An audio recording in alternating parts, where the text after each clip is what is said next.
This is Julius Hibbert, Springfield's most trusted physician. He's the go-to professional if you need a checkup, have a broken bone, are in a coma, or just want to get in touch with your animalistic side. His services are most certainly not free, however, so you'd better have a good insurance plan or be prepared for a large hospital bill. Dr. Hibbert brings a level of competency and care to his work, especially in comparison to a certain other physician, but even Hibbert has his bouts with malpractice. And even when things are going poorly, you'll still get a lighthearted chuckle out of him. This is the history of Dr. Hibbert. Well, I hit up Dr. Nick already, so I should probably get that second opinion, huh?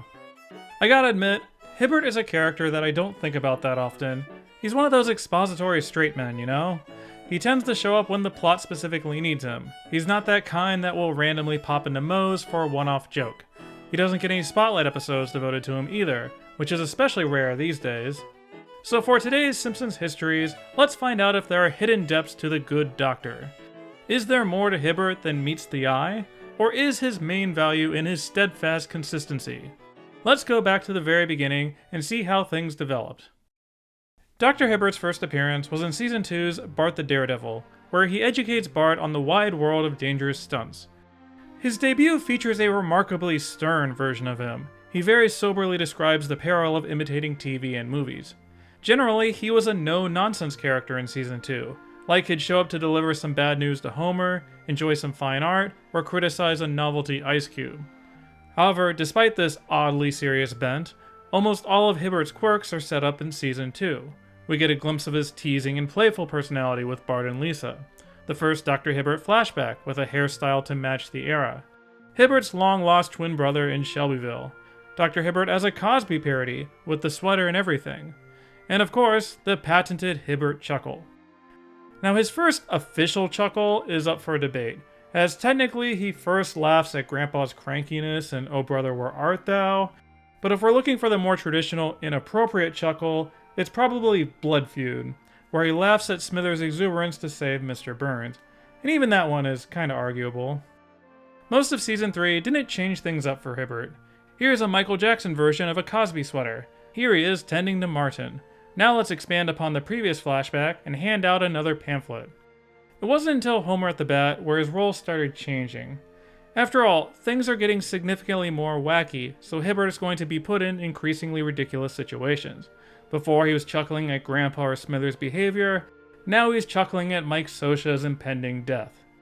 So when Cuckoo Banana Season 4 comes along, he's dealing with stuff like Amber Dempsey struck by lightning, an anchor separating conjoined twins, Mr. Burns trying to pull the plug on his patients, and basically the entirety of Homer's triple bypass.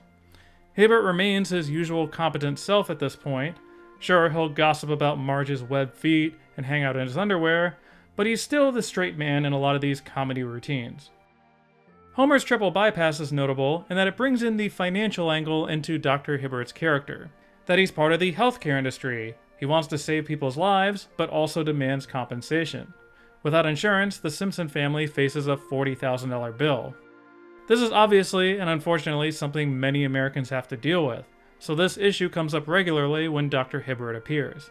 Like in Season 5, they take another cynical step forward in this regard, with his HMO. Maybe Hibbert has a streak of Mr. Burns in his characterization, and not only talking about their political affiliation. The David Merkin era, Seasons 5 and 6, continued throwing ridiculous situations at Hibbert, letting him be an action star or a genetics expert in a trial. Naturally, he dealt with his share of angry mobs, sometimes participating in them, sometimes trying to break them up, sometimes instigating them. In Season 6, we started seeing some questionable behavior from Hibbert. Like sure, he did that inappropriate April Fool's joke in Season 4, and broke that metal hip in Season 5, but here's where And Maggie Makes 3 comes into the picture, in which Hibbert slyly suggests to Marge that a baby can fetch $60,000. That, of course, was only a test. Only a test. But then you get stuff like Bart's Girlfriend, where he admits to leaving his keys in Mrs. Glick, or Around Springfield, where he seemingly humors the kids by pretending to take their appendixes out, and then actually ends up doing it. I guess all those appendectomies are a nice way to pad one's bank account, huh? These jokes aren't the satirical healthcare stuff like in Homer's triple bypass. It's clear that there's an unscrupulous side to Hibbert's personality. We learn a bit more about Dr. Hibbert's personal life during this era. For example, he's a stonecutter, Bleeding Gums Murphy is his older brother, he enjoys the orchestra and screenings of the Rocky Horror Picture Show, and that he chuckles uncontrollably when he's in the mood. Or maybe it's just the mild poisoning from the elixir. Either way, it's clear that Bernice Hibbert enjoys a good chuckle. During the Oakley and Weinstein years, he takes more of a consultant role, especially during season 7. He helps Homer escape the third dimension, gives Roy B. Bellows a checkup, refers Lisa to a gum and hair man, and tells Smithers they gotta replace his spine with a steel rod. He also kicks off Moe's B-plot and Bart sells assault. I guess he forgot about that night in his undies. Generally speaking, the Oakley and Weinstein years are full of these short little consultations about whatever is the topic of the week. The difference with season 8 is that there's more substance to Hibbert's appearances.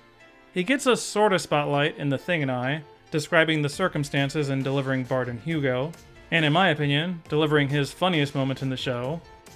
We also get My Sister, My Sitter, where Dr. Hibbert delivers the diagnosis of bad babysitting. I really like how he's used in this one in particular.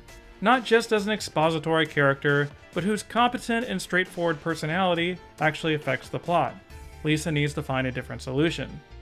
In addition, I really enjoy how season 8 sprinkles in moments of Hibbert around town, like going to a burlesque house, a dinner party, or enjoying a fine Cuban cigar. Also, there's this moment with Bernice, the big shocking reveal for a character the audience doesn't actually know.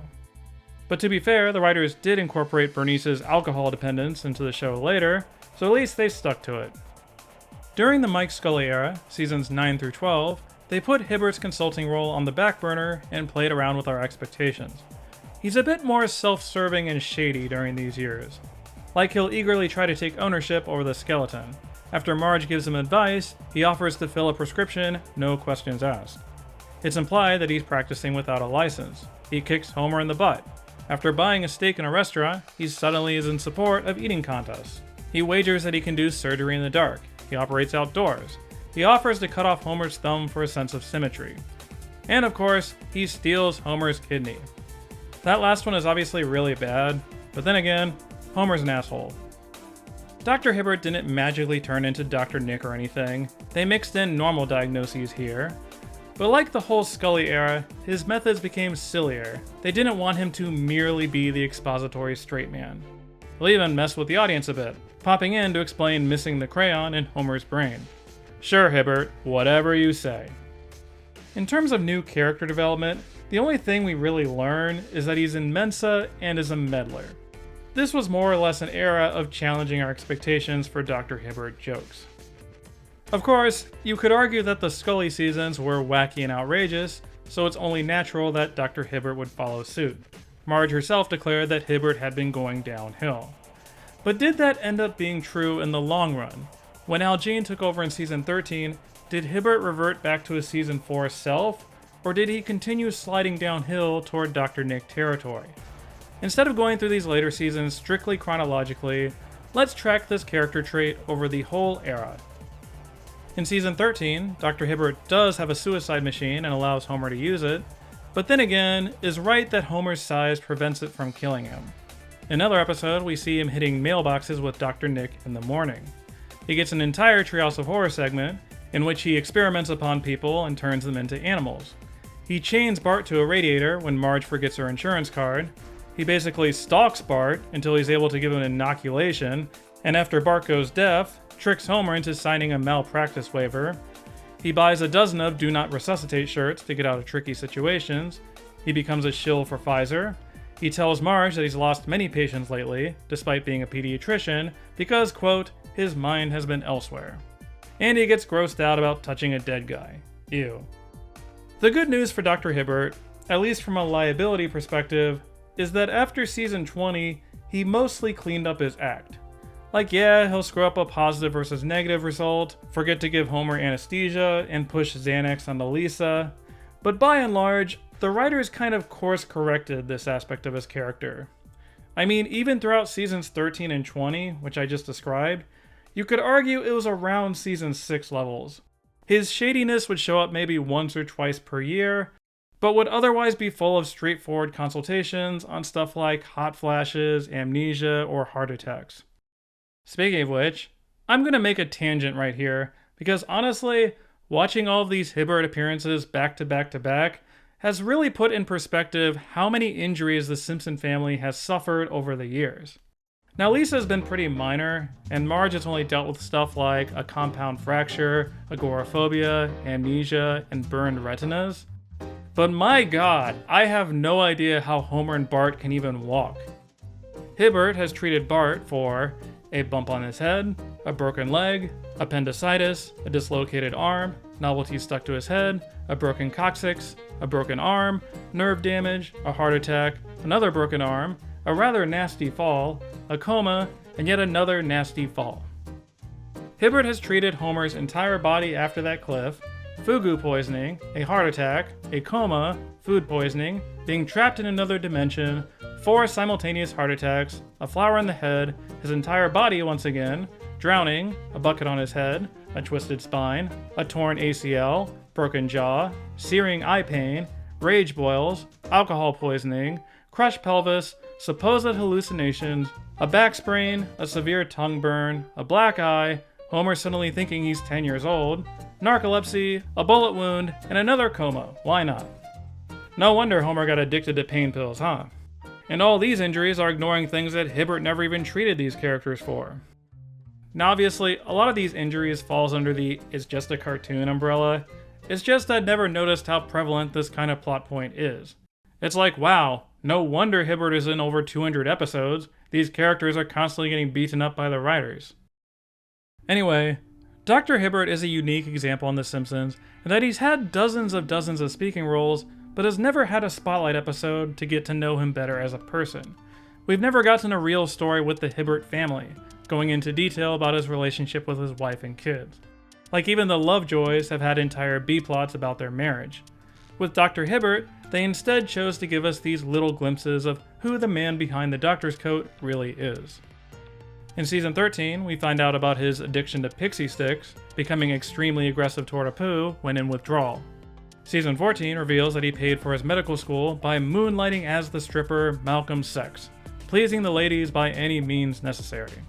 He has a dog named Rosa Barks, who is Santa's little helper's booty call. Dr. Hibbert also kills the original Snowball 2, running her over with his car while distracted. I always kind of forget this detail, that the cat that we meet at the beginning of the show ends up killed by the trusted family doctor. They sort of retcon and gloss over it, because it's The Simpsons and the show deals with change as badly as fans do, but it's an interesting bit of trivia. As another bit of trivia, we find out that Dr. Hibbert is a Captain America guy, which I can actually kind of see, given his personality.